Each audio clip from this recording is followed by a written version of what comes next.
পৃথিবীর বুকে এখনও এমন কিছু ঘটনা ঘটে গেছে বা ঘটে চলেছে যা আমাদের সমস্ত ভাবনাকে ক্ষণকালের জন্য স্তব্ধ করে দেয়। তেমনই একটি খবর প্রকাশিত হয়েছিল সম্প্রতি নিউ ইয়র্ক টাইমসের পাতায়। বলে রাখা ভালো, টাইমস নিউ ইয়র্কের একটি বিখ্যাত নিউজ পেপার ব্র্যান্ড। তাহলে আসুন সেই কাহিনীটি এখন শুরু করা যাক।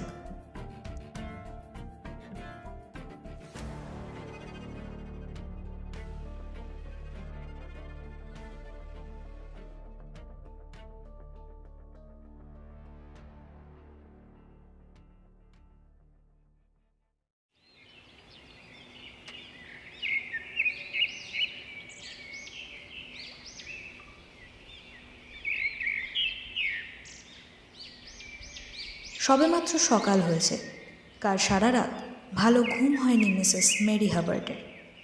নিউ ইয়র্কের উপকণ্ঠে একটি আকাশ ছোঁয়া ফ্ল্যাটে একলাই থাকতে হয় তাকে।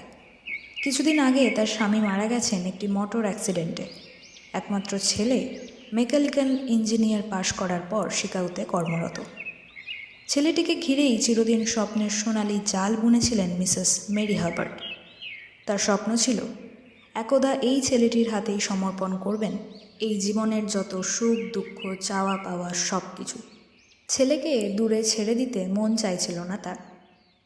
তবুও কী করবেন, ভালো চাকরি তো সব জায়গায় মেলে না। মাসখানেক হলো ছেলে তাকে ছেড়ে শিকাগোতে চলে গেছে।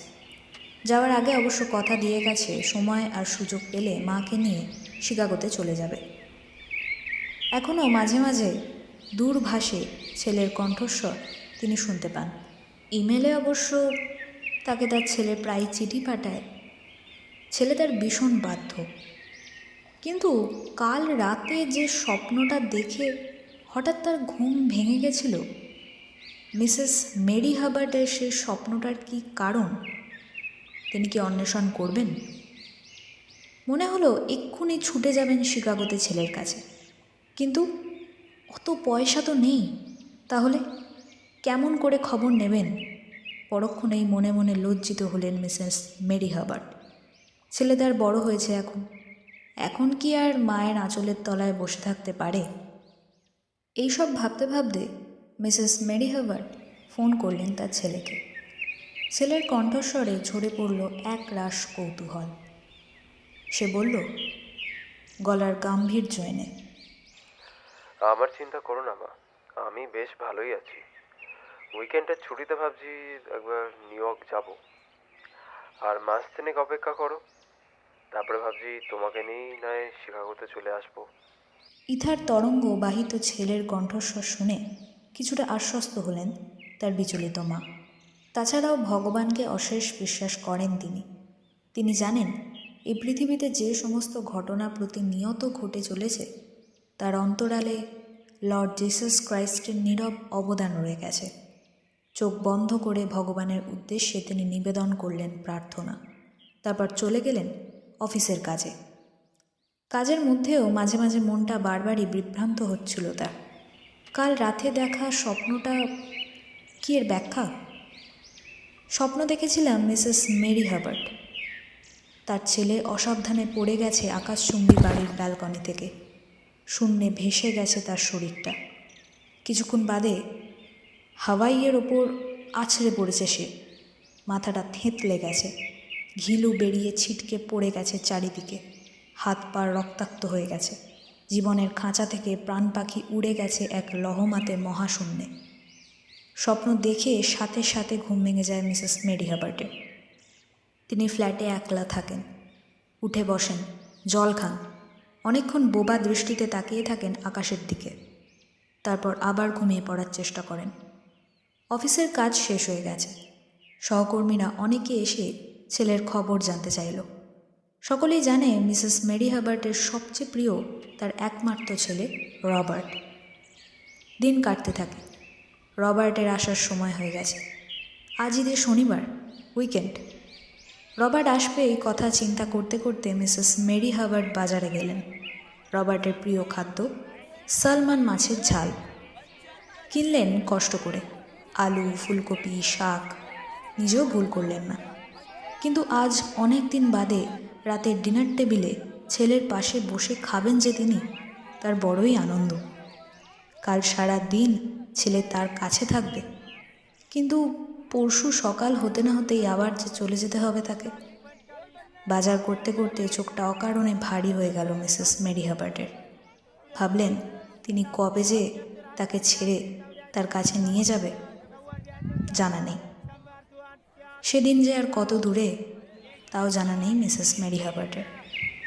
বাড়ি ফিরে এসে কাজে মন দিতে হলো হাবার্টকে। একা হাতে ঘর গুছিয়ে রাখলেন, ছেলের প্রিয় ফুল এনে সাজিয়ে দিয়েছেন ফুলদানিতে। ছেলে আবার ভীষণ পরিষ্কার পরিচ্ছন্ন, কোথাও এতটুকু ময়লা নোংরা কিচ্ছু পছন্দ করে না সে। তার মন জুগিয়ে চলতে চলতেই মিসেস মেরি হাবার্টকে একবারে হাঁপিয়ে উঠতে হয়। তাই দিন কেটে গেল ডাস্টার দিয়ে এটা সেটা পরিষ্কার করতে করতে, ওয়ালপেপারগুলো ঠিকমতো গুছিয়ে রাখতে, ছেলের প্রিয় ক্যাসেট আর বইগুলো সাজাতে সাজাতে। তারপর দুপুর কেটে সন্ধ্যা হবে হবে, কিন্তু এখনো পর্যন্ত তো ছেলে তার কাছে এসে পৌঁছলো না। তাহলে এত দেরি কেন করছে সে? একবার ভাবলেন মিসেস মেরি, টেলিফোন করবেন। পরক্ষণে ভাবলেন না থাক, ছেলে কি মনে করবে, হয়তো এখন পথে বেরিয়ে পড়েছে সে। বিকেলের বুকে লাগে মরা রোদের বিবর্ণ রং। পৃথিবীর যতটুকু রং ছিল সবটা এখন অন্ধকারে বদলে গেছে। পাখিরা যতটুকু এখন অবশিষ্ট আছে শহর নিউ ইয়র্কের উপকণ্ঠে ভাবছে এবার বাড়ি ফিরবে কিনা। হাওয়াইয়ে ধরে শুরু করেছে চলমান মানুষ আর গাড়ির মিছিল। আর একটি মন লোভা সুন্দরী সন্ধ্যা ধীরে ধীরে নামছে মেট্রোপলিটন টাউনে। কিন্তু কেউ কি খবর রাখে এক আকাশ ছোঁয়া বাড়ির ফ্ল্যাটে একলা বসে আছে এক বিশেষ ভদ্রমহিলা, যার নাম মিসেস মেরি হাবার্ট।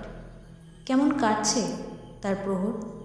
ফ্রিজে ঢুকিয়ে রাখলেন সালমান মাছের ঝাল, ছেলের প্রিয় পাঁপড় ভাজা, স্যালাড সব কিছুই ফ্রিজের মধ্যে বন্ধ করে রাখলেন। কিন্তু ছেলে তো এখনও আসছে না। কোথায় সে? কেন আসছে না এখনো পর্যন্ত? অবশেষে যখন রাতের বয়স বাড়ে, উদ্বিগ্ন হয়ে ফোন করতেই হয় ছেলেকে। ফোনটা বাজতে থাকে ঝনঝন করে। বুঝতে পারেন কোয়ার্টারে ছেলে এখন নেই। এবার কিন্তু ভয়ের একটা বার্তা বরণ তৈরি হয় মিসেস হাবার্টের চারপাশে। কয়েকদিন আগে দেখা স্বপ্ন তবে কি সত্যি হতে চলেছে? আর স্থির থাকতে পারেন না তিনি। কিন্তু এই গভীর রাতে কোথায় যাবেন, কার কাছে যাবেন ভাবতে ভাবতে অশান্তভাবে পায়চারি করতে থাকেন তিনি। একবার বেডরুমের পরিধি পার করে ড্রয়িং রুমে, পর মুহূর্তেই ফিরে আসেন আবার বেডরুমে। অশান্ত মনটাকে শান্ত করার জন্য গলায় ঝোলানো ক্রুশে হাত রাখেন। চিরবির করে প্রভু যিশুর কাছে নিবেদন করেন তার প্রার্থনা। ছেলের ছোটবেলার ছবিগুলোর দিকে তাকিয়ে থাকেন ক্ষণকাল। তারপর হঠাৎ রাতের নীরবতা ভেঙে ঝনঝন শব্দে আর্তনাদ করে ওঠে তার দূরভাষ যন্ত্রটি, তার টেলিফোনটি। মিসেস হাবার্ট চোখ বন্ধ করে এগিয়ে যান সেটির দিকে। রিসিভার কানে রাখেন। ইথার তরঙ্গে ভেসে আসে সেই শোকাবহ সংবাদ।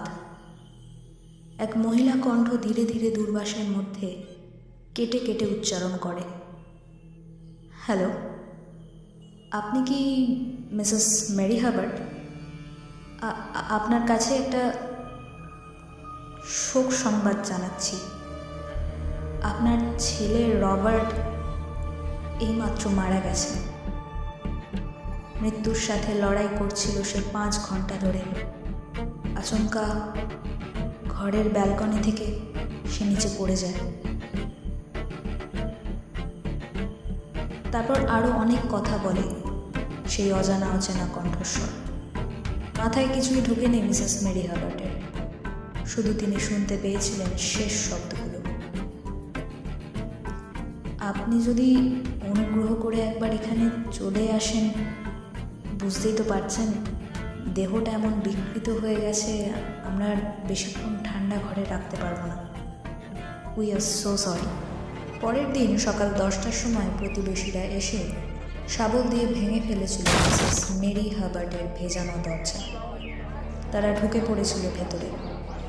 কোথাও কোনো সারা শব্দ নেই। তারপর আবিষ্কার করেছিল এক আশ্চর্য নিষ্পন্দ শরীর। টেলিফোন রিসিভার ধরে দাঁড়িয়ে আছে। তার মানে প্রিয় পুত্র রবার্টের মৃত্যু সংবাদ শোনার সাথে সাথেই সেই অবস্থাতেই হৃদস্পন্দন স্তব্ধ হয়ে মিসেস মেরি হার্বার্টের মৃত্যু হয়।